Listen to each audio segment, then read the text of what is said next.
Hey hi to everyone. आज की video में हम पढ़ेंगे बच्चों टाइप्स ऑफ रिलेशन। ओके, वो समझने से पहले हम समझते हैं कि इस लाइन का क्या मतलब है। बच्चों यहाँ लिखा हुआ है कि let R be a any relation in set A. इसका मतलब होता है बच्चों ये जो रिलेशन है ना वो सबसेट और इक्वल टू होगा ए क्रॉस ए का, क्योंकि यहाँ पर कोई दूसरा सेट तो है नहीं। जो रिलेशन है वो एक ही सेट पर डिफाइंड है। इसका मतलब जितने भी रिलेशन होंगे वो ए क्रॉस ए के ही सबसेट होंगे। अंडरस्टूड। अब हम समझते हैं according to class 12 very most important types of relation, जो बच्चों तीन है, रिफ्लेक्सिव, सिमेट्रिक और ट्रांजिटिव। किसी भी रिलेशन को देखकर हम कैसे आइडेंटिफाई करेंगे कि वो जो गिवन रिलेशन है वो रिफ्लेक्सिव है। तो डेफिनेशन समझने से पहले बच्चों हम समझते हैं कुछ एग्जाम्पल। ठीक है, डेफिनेशन पे हम बाद में जाएंगे। जितने भी रिलेशन होंगे बच्चों वो ए क्रॉस ए के सबसेट होंगे या फिर उसके इक्वल होंगे। हमने ना एक सेट अपने आप एज्यूम कर लिया, वो है बच्चों ए इक्वल टू 1 2 3 4। टोटल कितने एलिमेंट है बच्चों सेट ए में? 4। तो इस सेट में जितने भी एलिमेंट है, अगर रिलेशन में इस सेट में जितने भी एलिमेंट है, अगर रिलेशन में इन सभी एलिमेंट के डबलेट भी हैं वो रिफ्लेक्सिव रिलेशन होता है, अदरवाइज नो। अंडरस्टूड? कैसे? देखिए, एक रिलेशन हमने डिफाइन किया R1, उसमें ऑर्डर्ड पेयर बच्चों 1 1 है, 2 2 है, 3 3 है बस।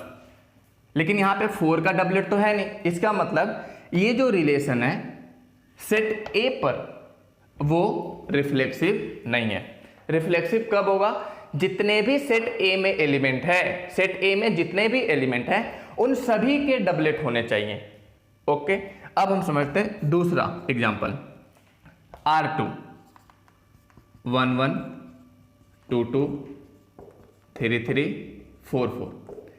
क्या बच्चों ये जो रिलेशन है जिसमें 4 ऑर्डर्ड पेयर है, क्या ये रिफ्लेक्सिव है? हाँ बिल्कुल है। सेट ए में 4 एलिमेंट और चारों के डबलेट है। इसका मतलब ये जो रिलेशन है R2 वो रिफ्लेक्सिव है। ठीक है, अब हम बात करते हैं R3। एक और एग्जांपल है, लास्ट एग्जांपल। 1 1 2 2 3 3 4 4 4 1 2 3। ठीक है बच्चों, इसमें टोटल कितने ऑर्डर्ड पेयर हैं? 6। अब हम देखते हैं कि सेट ए में जितने भी एलिमेंट है क्या उसके डबलेट हैं? 1 1 भी है, ये देखो 1 1 2 2 3 3 4 4। लेकिन इसमें कुछ एक्स्ट्रा भी है बच्चों। एक्स्ट्रा हो चलेगा, लेकिन जितने भी सेट ए में एलिमेंट है उन सभी के डबलेट होने चाहिए। अंडरस्टूड? इसको बोलते हैं बच्चों हम रिफ्लेक्सिव रिलेशन। अब हम आते हैं इसके डेफिनेशन पे। देखो क्या लिखा हुआ था, रिफ्लेक्सिव कब होगा? For every a belongs to set A, मतलब सेट ए में जितने भी एलिमेंट है उन सभी के डबलेट रिलेशन में बिलोंग होने चाहिए। अंडरस्टूड? अब हम बात करते हैं बच्चों सिमेट्रिक रिलेशन की। सिमेट्रिक रिलेशन में क्या है बच्चों कंडीशन? यदि रिलेशन में ए बी है तो उसका उल्टा बी ए बी होना चाहिए। ये रहे 4 एग्जाम्पल, हम चेकआउट करते हैं बच्चों। इस रिलेशन में 1 2 तो है, क्या इस ऑर्डर पेयर का उल्टा है? नहीं है। इसका मतलब ये सिमेट्रिक नहीं होगा। R2 को देखते हैं, 1 2 है, इसका उल्टा 2 1 भी है। बाबू डबलेट वाले को नहीं देखना, सिमेट्रिक होने के लिए डबलेट वाले ऑर्डर पेयर को ध्यान ही नहीं देना। ठीक है, उसको इग्नोर करो। 1 2 है, इसका उल्टा 2 1 भी है। 2 1 है, इसका उल्टा 1 2 भी है। 3 3 का उल्टा देखो 3 3 यही हो जाएगा। इस वजह से बोल रहा हूं इसको इग्नोर करो, इसको ध्यान ही नहीं देना। 4 4 4 4 का उल्टा यही हो जाएगा। इसका मतलब R2 में जितने भी ऑर्डर पेयर हैं उन सभी के उल्टे भी हैं। इसका मतलब ये सिमेट्रिक है। R3 1 1 2 2 3 3 4 4। डबलेट वाले ऑर्डर पेयर को ध्यान नहीं देना है। 1 2 का उल्टा 2 1 है, 2 1 का उल्टा 1 2 भी है। लेकिन क्या 3 2 का उल्टा 2 3 है? कहीं पर भी नहीं है ना। इसका मतलब ये सिमेट्रिक नहीं होगा। लास्ट एग्जाम्पल, आप कमेंट करके बताओ कि ये सिमेट्रिक है या नहीं है। अब हम प्रोसीड करते हैं बच्चों ट्रांजिटिव रिलेशन पे। ठीक है, इसकी क्या कंडीशन है? अगर किसी रिलेशन में ए बी है एंड बी सी है तब ए सी ढूंढो। थोड़ा सा इसको मैं समझाता हूं। इसका मतलब हुआ बच्चों, अगर रिलेशन में A B belongs to R है, ये मैं रफ करता हूं,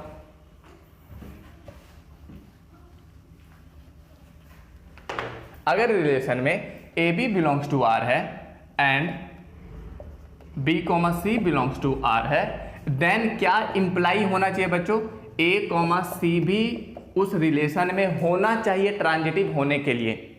अंडरस्टूड?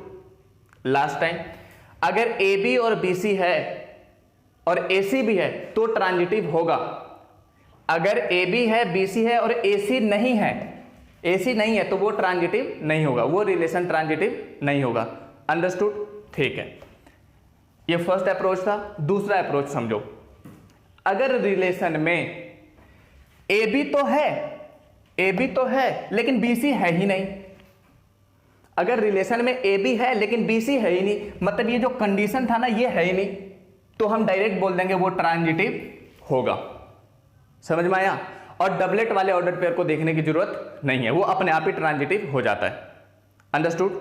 ठीक है, देखिए एक लास्ट टाइम बता रहा हूं, अगर ए बी और बी सी में से कोई एक है ही नहीं, अगर इसमें से और इसमें से कोई एक नहीं है, हम डायरेक्ट बोल देंगे कि वो रिलेशन ट्रांजिटिव है डायरेक्टली। ओके, एग्जाम्पल पे समझते हैं।